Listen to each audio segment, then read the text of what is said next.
All right, good morning, guys. Welcome back. Happy Monday, July 7th, 2025.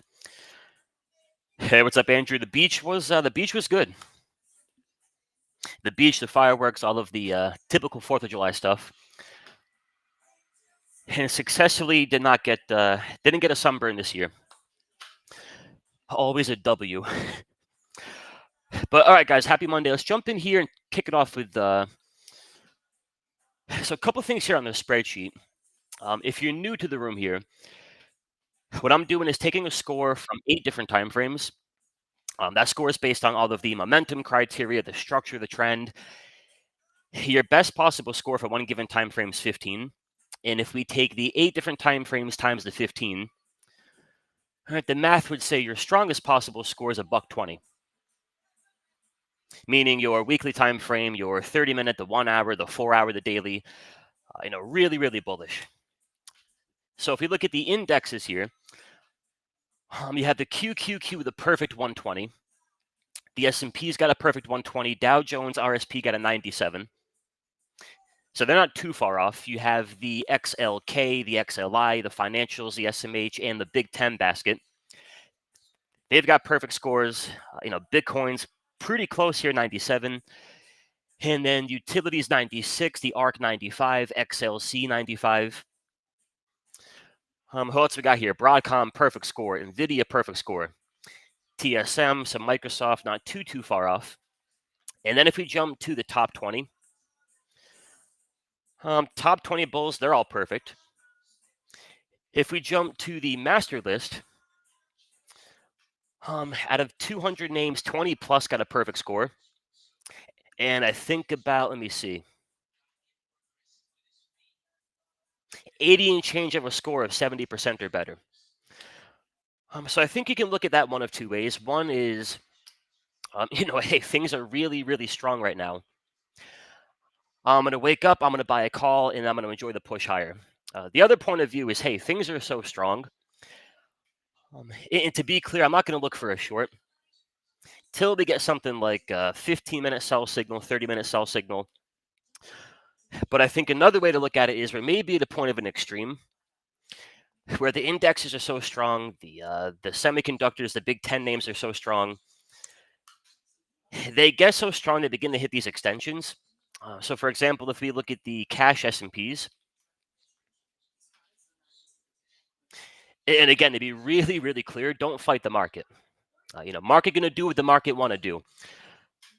But on our daily charts here, that dotted green line, that measures 3 average true range moves above your 21 EMA. All right, so from a probabilities point of view, the easy, strongest part of the push, it's usually the push from that 21 EMA towards the extension.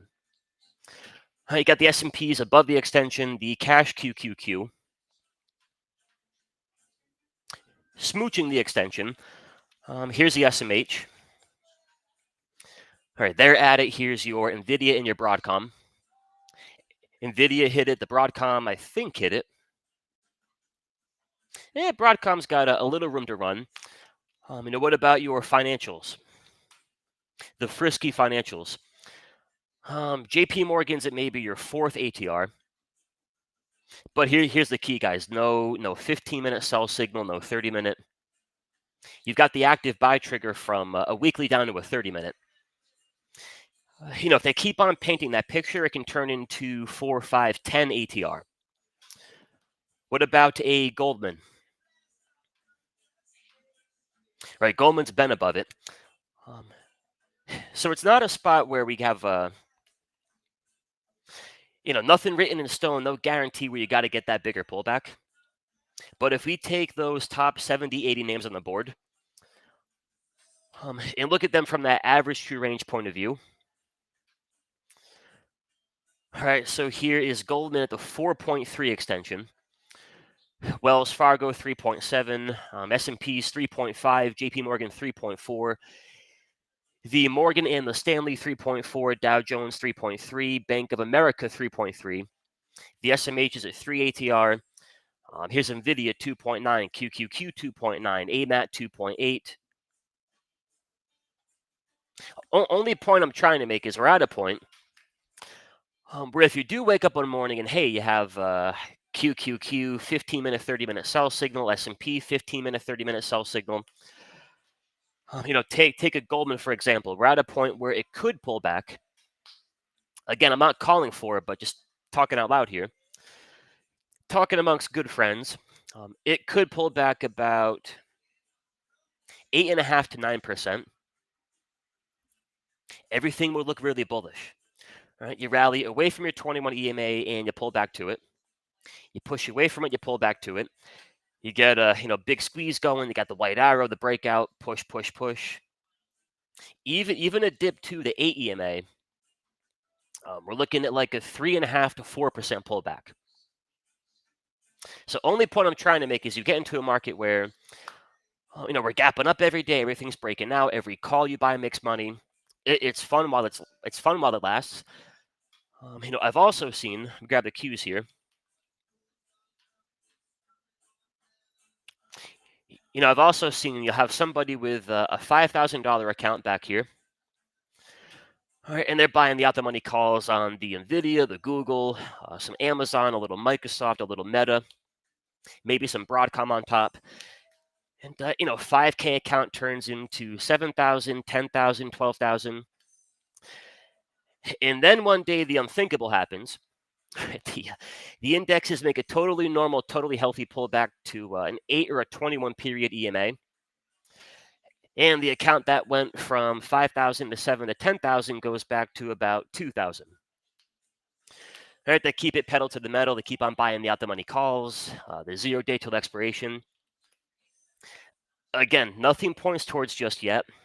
Here comes a flush in Nvidia. Here comes a flush in anything that matters. But we are at parts of a chart or spots in the chart where it could happen sometime soon. All right, so then you ask yourself, all right, well, what's the key here as far as can we keep it going? Do we pull back? What is the short-term gauge? And I think you make it all about your lower time frame signals. For example, if you spend the week looking at the weekly QQQ, yeah, it's bullish, and it'll look bullish down to about like $500 and change. I'm not going to give you too much context here as far as the short term. So I think in the short term, you're looking at maybe a 1 hour time frame down to a 5-minute time frame. Awful penmanship here. But that being said, if we jump to something like the QQQ futures, all right, I want to look over here at these labels, and green would be bullish, blue's neutral, and red is bearish. All right, and from a 4 hour down to a 5-minute, we're blue. Nothing really overly bullish, nothing too bearish. Can't jump in and buy that too quickly. Can't jump in and short that too quickly. The best mornings are you wake up and here's the NQ. There's a 2 hour down to a 5-minute buy signal. There's a really clean 15-minute squeeze setting up, 30-minute squeeze setting up. Makes your jobs a little bit easier. But we're neutral with a 1 hour squeeze. And yeah, I wouldn't want to buy that. I wouldn't want to short that. Way too much blue. Trend of the chart's neutral. Structure is neutral. Momentum goes bearish. They only got 5 out of the 15 points. If you look at maybe the S&P futures,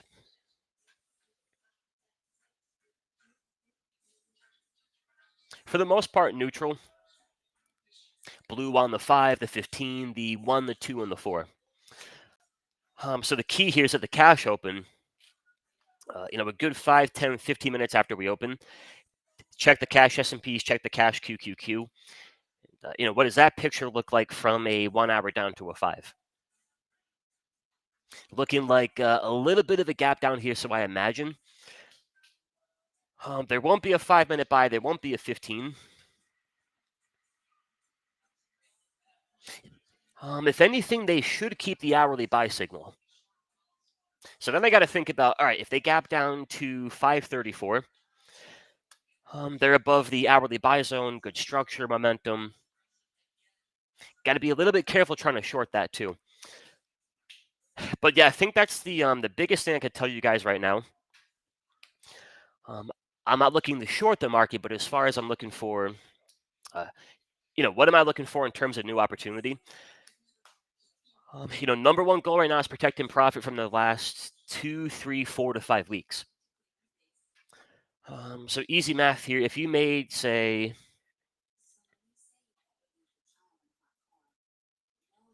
you've closed about 10,000 in profit from early June up until this point. Maybe put yourself in a position with your new trades. So you jump out here today and you're buying Nvidia, you're buying some of the Google, and I do like the Google. You jump in, you open 2, 3, 4 new trades. In terms of position sizing, maybe put yourself in a position where you wake up tomorrow, S&P's QQQ or limit down. If all those trades expire at a max loss, maybe put yourself in a spot where you're only going to lose about $2,000 total. All right, I'll throw $500 at the Nvidia calls. I'll throw 500 at the Google. If that $2,000 all goes bye bye, I'm going to walk away here net profit of $8,000. And I think really important to have that kind of mindset when you're at those extensions. Um, reason being, it's not always going to be a gentleman's pullback. Meaning QQQ might not say, "All right, I'm getting a little bit tired. I'm getting a little tuckered out here, and I'm going to pull back into 550. Then I'm going to drift down to 547, 545." It's usually more of a, "Hey, we're bullish, we're gapping up, we're pushing, we're gapping up, we're pushing," and then one, maybe two candles, I pull in the bad boy back in. No time to hedge, no time to salvage your calls. So keep it small, keep it fun, and then hey, if they want to take it into, QQQ 590 from here, you'll keep on making cash. Just maybe not as much as you could have made if you're going out there with the full size. So yeah, be mindful of all that. And in terms of a couple things we're liking here, we've got the put credit spreads on the Palo Alto, which gave us a little bit of a run for our money there after the entry. All right, the old flush and the pop back above the 21.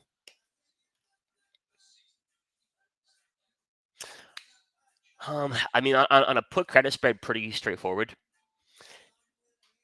If they can keep it ideally above 199-ish. Ideally they gap the thing into 215 for us, but if they can't do that, if they can just keep it above that 21 EMA, it won't be a quick paycheck, but it'll be a paycheck, a premium paycheck. Where would I maybe want to jump in, get a little bit more aggressive? Buy the in the money call, buy the out the money call. Right, two neutral.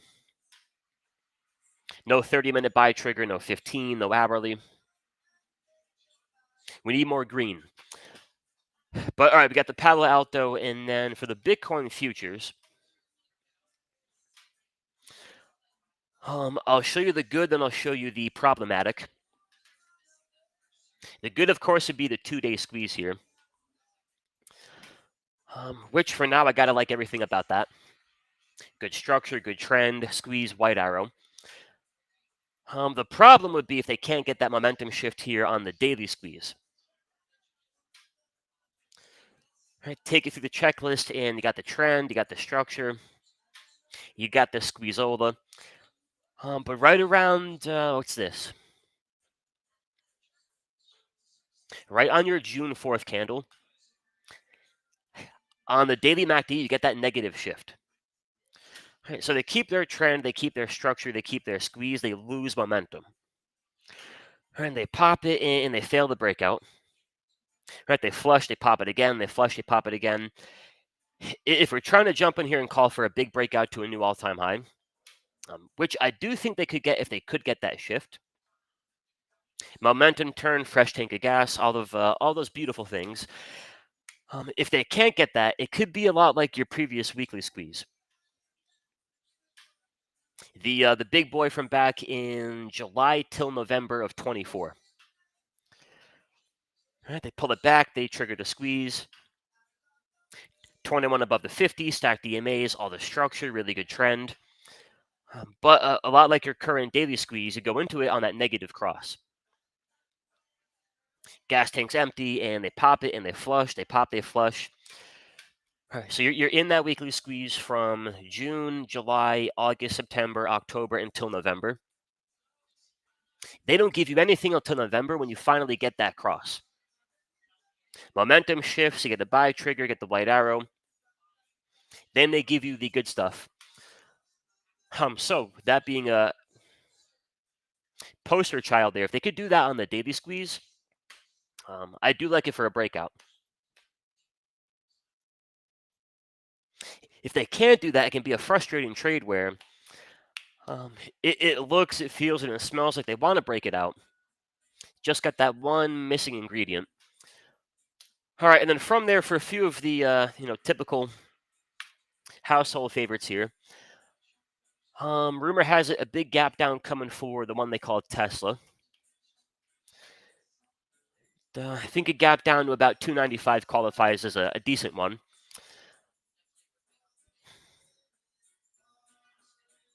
The only thing I can really say here, um, you want to be a little bit careful about getting too excited on the pop. Like, oh boy, here comes Tesla. We're back in action. I'm going to buy the 400 calls for July. Um, be a little careful with that kind of thinking. If you get these big pops and nothing actually changes, what I mean by that is they pop it from 290 and change in the 315. That is a respectable 8.5 to 9% pop. And yeah, sure, in a 2 to 3 day window, everything about that feels bullish. Oh man, big gap up. Here comes Tesla. Nothing changed in terms of the things that matter. Momentum profile, the structure of the chart. All right, they pop you into a falling 8 EMA and a falling 21. Doesn't leave you with a better looking chart. No 8 back above your 50, none of the important things. Now, that I shorted knowing you had a big gap down coming? No, but want to be a little careful on the pops there. Let's go jump to NVIDIA.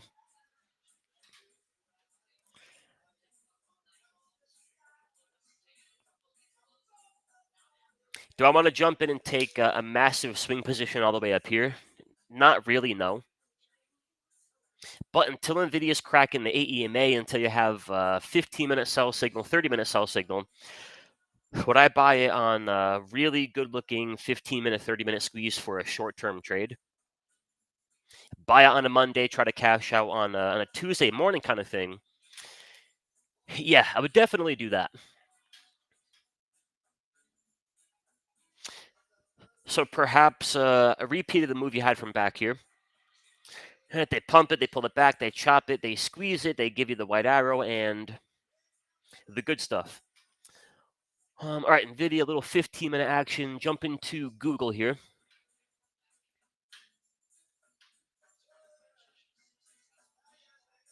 Bigger picture time frame, but I do think the big to-do. In the trigger that could make it a $225 stock eventually, has got to be this monthly squeeze. Which, keep in mind, we don't get them too often. You'll get your 15-minute, your 30, the hourly, the daily, even the weekly squeezes, but the old monthly squeeze, they don't be coming around too often. That one kicked off a nice, call it 50% rally.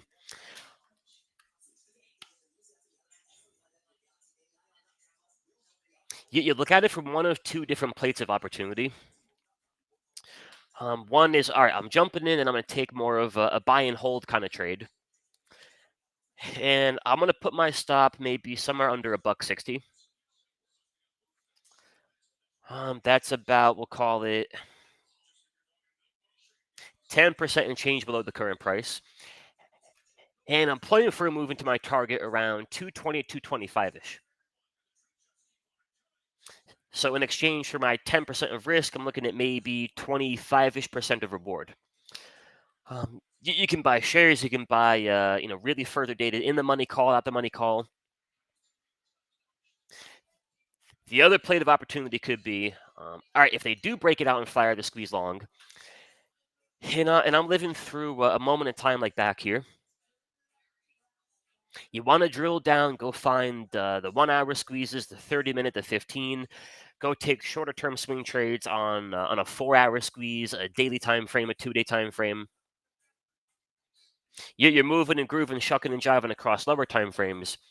But the backdrop is all that momentum from the monthly squeeze having fired. Either way can be a great thing. And then shorter term for you folks here, like the Nvidia, um, you know, could you give me a 15-minute white arrow, a 30 in hourly? Could play a ball with that. Couple more here. Let's go jump to Amazon. Amazon, no issues with a 2 hour and a 15-minute, 5-minute.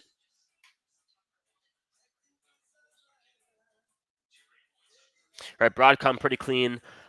All right, so maybe a better way to look at it. Who's actually near that daily buy zone that we would actually care about? Here's Walmart. You got FTNT, the Bitcoin ETF, MicroStrategy, Google not too far off, Shopify, FAST.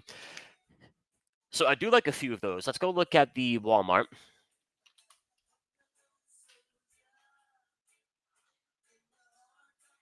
Squeezes on the 3 day time frame, the 2 day, the daily, the 4, the 2, the 1, and the 5. So the idea of a 100 call for the July expiration could be one to ponder. And then Shopify, another decent looking daily squeeze.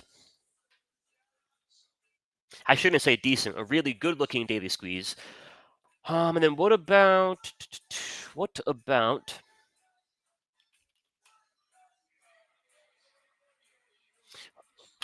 already looked at Google.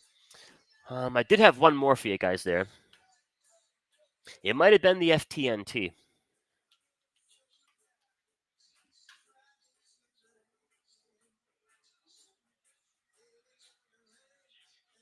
No white arrow, but pretty tight consolidation. Here's a kicker, though. I don't think it'll be a Google thing or a Walmart thing, Nvidia, Broadcom. Think it shall be an S&P QQQ thing. So again, the key here at the open, do I have a 15-minute, 30-minute sell signal? Do I have a 15-minute, 30-minute buy trigger? Or do things look maybe a little bit more like the futures? And quite frankly, just kind of lame. No green to buy, no red to short. Might have me walking my dog here at the open. But all right, y'all, any questions for me? Any chart questions, drop it in the chat. I will get caught up, get going through.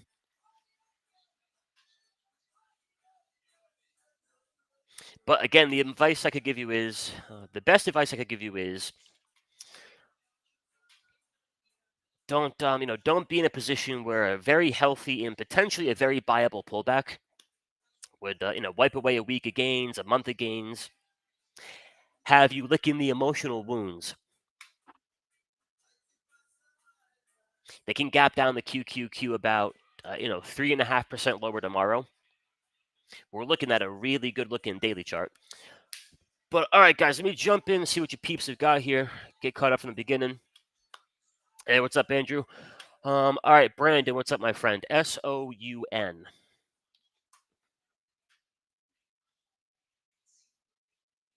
All right, there we go.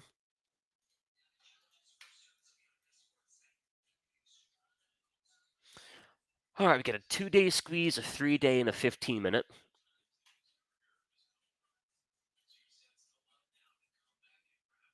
All right, that's what I'm looking for, the white arrow. Okay, so until things change, bigger picture, that's your backdrop. The 2 to 3 to 4 could be dictated 2 day squeeze. Then from the alignment point of view, meaning they're going to fire that 2-day squeeze if and when they have a really good looking 15 and a 30, all the above. And they got a little bit of that.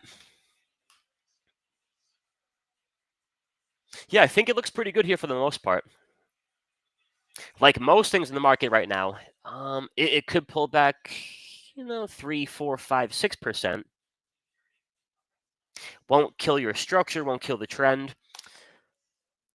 Could make for a good dip buy. But yeah, pretty clean for now. And then KC's got the Amazon. Well, here's KC on the chart. And then here's Amazon. Yeah, I gotta like it in the short term, but I would like it down to about 215-ish. I don't have any 15-minute sell signals, no 30-minute sell signals. Nothing says, hey, here comes a pullback. But I wouldn't buy it in a fashion where if I got that dip, um, it'd be a painful one. And then let's go check the call wall for the Zon here. Amazon call wall 225. Yeah, so that'll be your short-term level to tango with. If they can get it through the 225, they open the door for a bit more short-term pumpage. White arrow on the 2-hour squeeze, and then checking the 15. 15 could maybe get the white arrow here shortly after the open, which might be one to keep an eye on. All right, good morning, Ram. Ram's got the IONQ. Hope you had a good fourth, Ram. All right, what do we got here? I like the daily squeeze.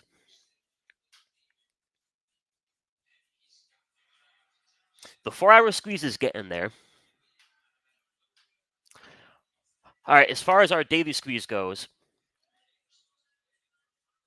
perfect score of 15, the white arrow. But from a timing point of view, you're just catching it on that fresh momentum shift. All right, goes through a negative cross back in early June. And now they're kicking off early July with a positive cross. And they kept their trend, they kept their structure, they got the big squeeze going. Yeah, I like it. Nothing bad I can really say about that one. Short-term thinking you're wrong, or I'd be wrong. Much back below 40, and you're probably playing for 50-ish. Yeah, nice.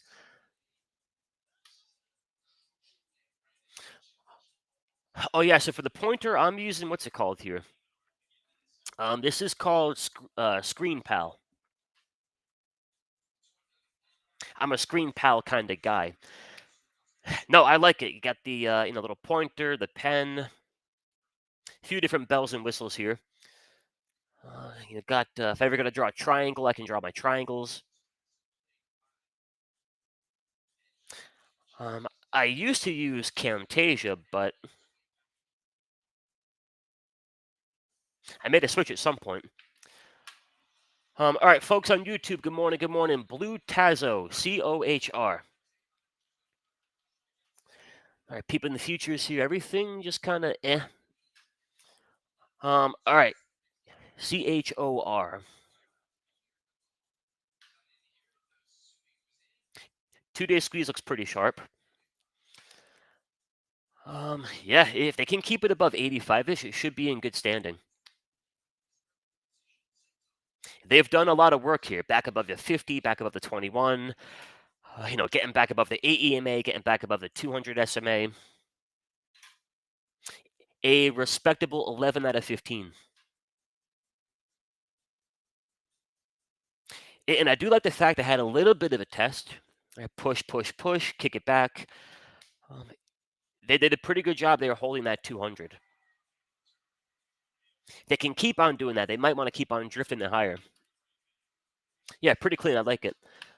All right, good morning, Ross. We did the IOMQ, and then Larry. What's up, Larry? AMAT. All right, guys, got about 4 or 5 minutes here.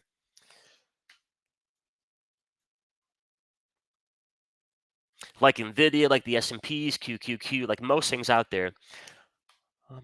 One, it's really bullish, but two, we're also at a point where probabilities wise, they could kick it back into 185, 180. Nothing would really change.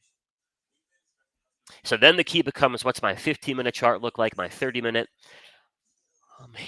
Those will give you the clues. And a lot of times, guys, the first clues are we're going neutral. On the way up, we've got a 1 hour buy signal, a 30, a 15, a 5, a 2 minute, a 1 minute. Then we get to a point where the 5 minute goes neutral, 15-minute goes neutral. So it's really bullish and then a little bit tuckered out. Everything's kind of losing steam. And then you get the 2 minute sell trigger, the 5 minute sell trigger, 15-minute sell trigger. And that can kick off decent little short-term flush.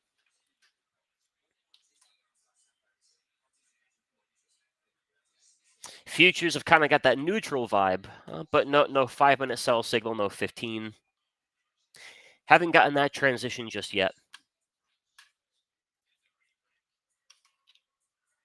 But if I'm going to take aim out here for a fresh idea, at the extension, I'd look for a 15-minute, maybe a 5-minute squeeze. Give me that moment in time. Lower time frame squeeze by arrow, entry near the 21 EMA, trying to play for the short-term push. And then better yet, if I can do that for a day trade, I'm in, I'm out, I got my piece. I don't really care if they gap it down to, $180 tomorrow morning. If anything, I'm thinking, all right, perfect. I played it like a fiddle. They traded it higher, booked the profit. Now I'm finally getting that bigger pullback. I can take my profit at some point, parlay it for a swing trade. Take my swing positions back here, catch the easy part of the push, take a little bit of that profit, day trade it, keep on trying to push, keep on trying to push. Then the pullback comes, reload. It's a beautiful cycle when they give you that. All right, guys, a couple more here. Got to go jump in the main room. So take two. A lot of squeeze action for the take two. 2-day time frame, the daily, the 4 hour, the 2 hour, the hourly 30, and the 15.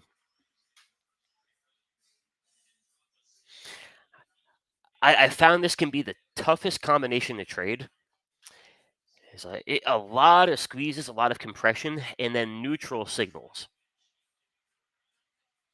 Can be a lot more of a glorified chop fest. All right, 4 hour chart, not overly bullish, not overly bearish. Same thing on your 2, the 30, the 15, the 5, the 1. So if we go look at maybe the 1 hour squeeze, right, that can be really, really tough to trade. It looks bullish. Maybe they're going to break it short now. You flip, you buy a put, they flush it, they pop it, you flip, you buy a call. It's just a lot of back and forth aggravation where, here's a little trade I did this morning.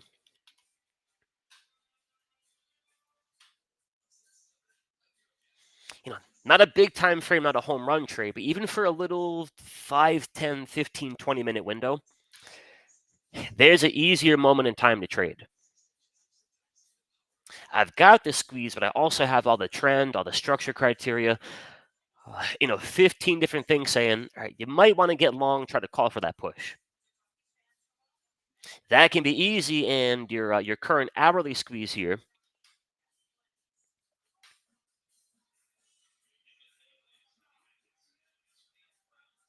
a little bit trickier. Little bit trickier. So now the key would be today, tomorrow, any point this week could take to get a fresh 30-minute buy trigger, a fresh 1 hour buy signal.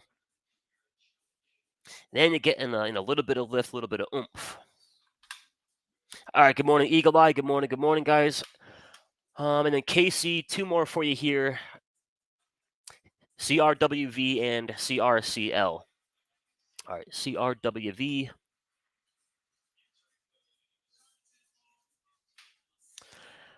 All right, not enough data for all of my little fancy pretty colors.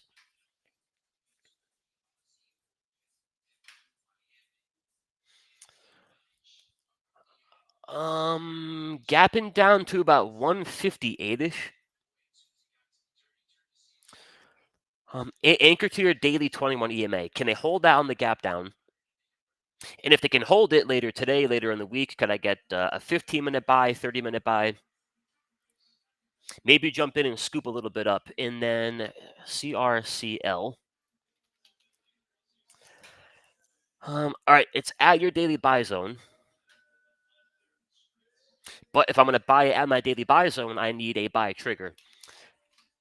And that could be my next 15-minute buy, my next 30-minute.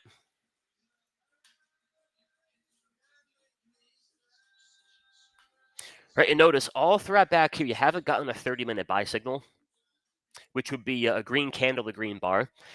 And they pop it, they dip it, they pop it, they dip it, they pop it, they dip it. It's just, it's not enjoyable to trade. If they can flip it, get a better structure, better trend, get the green candle, makes our jobs a little bit easier. But all right, guys, as always, thank you for kicking off your Monday morning with me.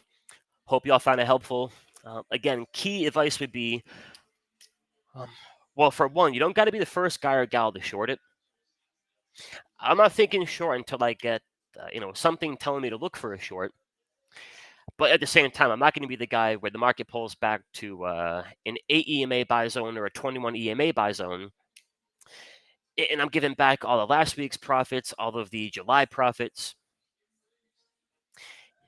There's always going to be a little bit of give back. Try keeping that to maybe 10, 15, 20% of your closed net PNL. But all right, guys, good luck. And I'll catch you same time, same channel on Wednesday morning. Adios.